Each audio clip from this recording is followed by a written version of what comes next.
అధ్యక్ష వారు చెప్పారు నిన్న మేము 2 గ్యారంటీలు అందులో చెప్పినారు, ఏది గవర్నర్ గారి ప్రసంగంలో 2 గ్యారంటీలు ఆల్రెడీ అమలు చేసినామన్నారు అధ్యక్ష. ఇది అధ్యక్ష వాళ్ళు ఇచ్చిన 6 గ్యారంటీలు ఇవి. ఇక్కడ కూర్చున్న ముఖ్యమంత్రి గారు సంతకం పెట్టినరు, ఉప ముఖ్యమంత్రి గారు కూడా సంతకం పెట్టినరు. 6లో 2 అమలైపోయినాయి అన్నారు అధ్యక్ష. ఏంది అధ్యక్ష? మహాలక్ష్మిలో ఏం చెప్పినరు? ప్రతి నెల మహిళలకు 2,500 రూపాయలు, 500 రూపాయలకే సిలిండరు, ఉచిత బస్సు ప్రయాణం. అదేవిధంగా చేయూత అని ఇంకోటి ఉంది అధ్యక్ష, 4,000 రూపాయలు నెలవారీ పెన్షన్. అదేవిధంగా 10 లక్షల రాజీవ్ ఆరోగ్యశ్రీ. బయటనేమో పోస్టర్లు వేసుకున్నారు, 2 రోజుల్లోనే 2 గ్యారంటీలు చేసినాం అధ్యక్ష. ఏం చేసింది అధ్యక్ష? మహాలక్ష్మిలో ఉచిత బస్సు ప్రయాణం అనేది అంటే 3వ వంతు, ఆ 3వ వంతు కూడా మొత్తం చేయలే. సూపర్ లగ్జరీ కూడా ఫ్రీ అని పెట్టిండ్రు ఇచ్చినప్పుడు గ్యారంటీ కార్డుల మీద. ఇచ్చింది మాత్రం ఈరోజు పల్లె వెలుగు, సిటీ బస్సులు, ఆర్డినరీ బస్సులు, ఎక్స్ప్రెస్ బస్సులు తప్ప లగ్జరీ లేదు, గరుడ లేదు అధ్యక్ష. ఇంకోటి మరి నేను అడుగుతా ఉన్న, రాష్ట్రంలోని మహిళలందరి తరపున ఎవరైతే మీకు ఓటేసినారో వారందరి తరపున, ఓటు వేయని వారి తరపున కూడా అధ్యక్ష ఈ 2,500 రూపాయలు మహిళలకు ఇచ్చే కార్యక్రమం, రాష్ట్రంలోని మహాలక్ష్మి కార్యక్రమం 1,500,000 ఆడబిడ్డలు ఎదురు చూస్తూ ఉన్నారు. 1,500,000 మంది ఆడబిడ్డలు ఎదురు చూస్తూ ఉన్నారు. మా ఖాతాల్లో 2,500 రూపాయలు ఎప్పటి నుంచి పడతాయి? 100 రోజుల్లో పూర్తి చేస్తామన్నారు. మార్చి 17 మీకు కౌంట్ డౌన్ స్టార్ట్ అయింది. డిసెంబర్ 7 స్టార్ట్ అయింది. మార్చి 17కు 100 రోజులు నిండుతుంది. ఆ 100 రోజుల లోపల 1,500,000 మంది మహిళల ఖాతాల్లో 2,500 వేస్తారా అయ్యారా? 90 లక్షల తెల్ల కార్డులు ఉన్నాయి. 90 లక్షల తెల్ల కార్డులకు మరి సిలిండర్ ఇస్తారా అయ్యారా? చూస్తాం అధ్యక్ష. ఇస్తే స్వాగతిస్తాం, తప్పకుండా ఇస్తే మీ వెల్కమ్ ఇట్ ఇవ్వాలనే కోరుతున్నాం, తప్పకుండా ఇవ్వాలని కోరుతున్నాం అధ్యక్ష. ఇక్కడ చెప్పారు I'm not yielding sir, I'm not yielding sir. చేయూత కింద చెప్పారు అధ్యక్ష, 4,000 రూపాయలు ఇస్తామన్నారు నెలకు. డిసెంబర్ 9 నుంచే స్టార్ట్ చేస్తా అని రేవంత్ రెడ్డి గారు స్వయంగా చెప్పినారు. నేను వారిని ఇంకా రేవంత్ రెడ్డి గారే అంటున్నాను. కల్వకుంట్ల చంద్రశేఖర్ రావు అనే ఏకవచనంతో ఆయన మాట్లాడినా నేను రేవంత్ రెడ్డి గారని అంటే అధ్యక్ష. ఎందుకంటే మాకు ఆ ఇంగితం ఉంది, ఆ సంస్కారం ఉంది. ఎందుకంటే ముఖ్యమంత్రి అనే పదవి వ్యక్తిది కాదు అధ్యక్ష. నేను అందుకే అంటా ఉన్నా అధ్యక్ష, సంస్కారం అనేది రావాలి అధ్యక్ష, స్వతహాగా నేర్పితే రాదు అధ్యక్ష. ఇంకో మాట చెప్తా ఉన్నా అధ్యక్ష, 2 గ్యారంటీలు 10 లక్షల ఆరోగ్యశ్రీ. ఇక్కడ హరీష్ రావు గారు ఉన్నారు అధ్యక్ష. హరీష్ రావు గారు వైద్య ఆరోగ్య శాఖ మంత్రిగా ఉన్నప్పుడే 10 లక్షల ఆరోగ్యశ్రీ మేము అమలు చేసి సంవత్సరం దాటిపోయింది సార్. అది వారికి తెలియదన్న విషయం తెలియదు, తెలుసుకునే ప్రయత్నం చేయరు, అవగాహన లేదు, అనుభవం లేదు, ఇక నడుస్తూ ఉంది అధ్యక్ష. ఢిల్లీ నుంచి నామినేట్ అయి వస్తే గట్లే ఉంటుంది అధ్యక్ష. 2 గ్యారంటీలు అమలు చేసినాం అనేది అచ్చు తప్పు. 2 గ్యారంటీల్లో మీరు అమలు చేసింది పావలా వంతు కూడా కాదు. ఇది ప్రజలను మభ్యపెట్టడమే, బుకాయించడమే తప్ప ఇంకోటి కాదు. ప్రజాస్వామిక స్ఫూర్తి అర్థము అవగాహన కాదు.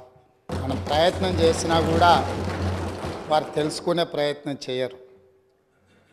ప్రజాస్వామ్యంలో 49కి 0 వాల్యూ ఉంటుంది, 51కి 100% వాల్యూ ఉంటుంది.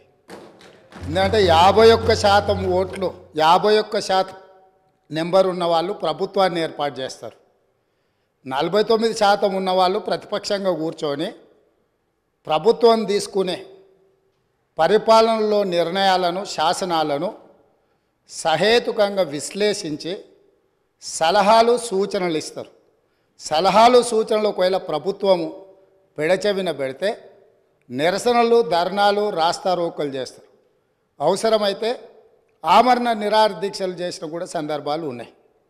ఆ స్పిరిట్ను తీసుకోవాలి తప్ప వాళ్ళు 64 ఉన్నారు, మేము 39 మంది ఉన్నాం, మేము అచ్చోసిన ఆంబోతుల్లాకున్నాం, మేము పోడియంలోకి వచ్చి కుస్తీలు కొట్లాడతాం, ఈ రకమైన భాష వారి గౌరవానికి కానీ ఈ సభను నడిపించుకోవడానికి కానీ సహకరించదు.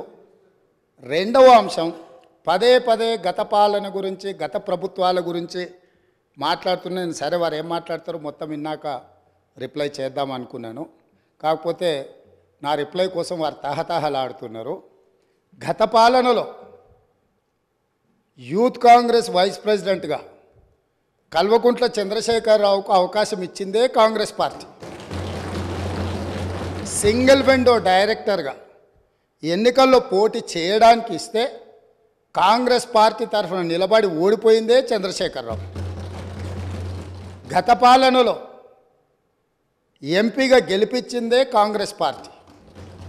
గత పాలనలో షిప్పింగ్ మినిస్టర్ ఇచ్చిందే కాంగ్రెస్ పార్టీ. ఆ తర్వాత కార్మిక శాఖ మంత్రి ఇచ్చిందే కాంగ్రెస్ పార్టీ. అంతెందుకు ఇక్కడ సభ్యుడు ఉన్నాడు, వారు కూడా వారి కుటుంబ సభ్యులే. ఎమ్మెల్యే కాకుండానే మంత్రిని చేసి తర్వాత ఎమ్మెల్యేగా ఎన్నిక చేయడానికి సహకరించిందే కాంగ్రెస్ పార్టీ. ఈరోజు వాళ్ళు ఏ పేరైతే వినోద్ అనుకుంటున్నారో ఆ రాజశేఖర రెడ్డి గారే ఆ మంత్రివర్గంలోనే గత ఆర్థిక శాఖ మంత్రి సిద్దిపేట ఎమ్మెల్యే గారు ఎమ్మెల్యే పదవి లేకుండా మంత్రిగా ప్రమాణ స్వీకారం చేసిండ్రు. రాజశేఖర రెడ్డి గారి నాయకత్వమే ఈ దేశానికి బలమైన నాయకత్వం అని అందులో పనిచేసిండ్రు. మూడవది పోతిరెడ్డిపాడు పొక్క పెద్దది చేసినప్పుడు కీర్తిశేషులు నాయన్ నరసింహారెడ్డి గారు కడప జిల్లా ఇన్ఛార్జ్ మినిస్టర్. ఆ రోజు కొట్లాడింది పోతిరెడ్డిపాడు మీద కీర్తిశేషులు పి జనార్దన్ రెడ్డి గారు. పోతిరెడ్డిపాడు పొక్క పెద్దది చేసినప్పుడు ఇక్కడ ఉన్నోళ్ళు ఎవరు ప్రాణత్యాగాలు చేస్తామని ఎవరు కొట్లాడలే, ఎవరు మాట్లాడలే.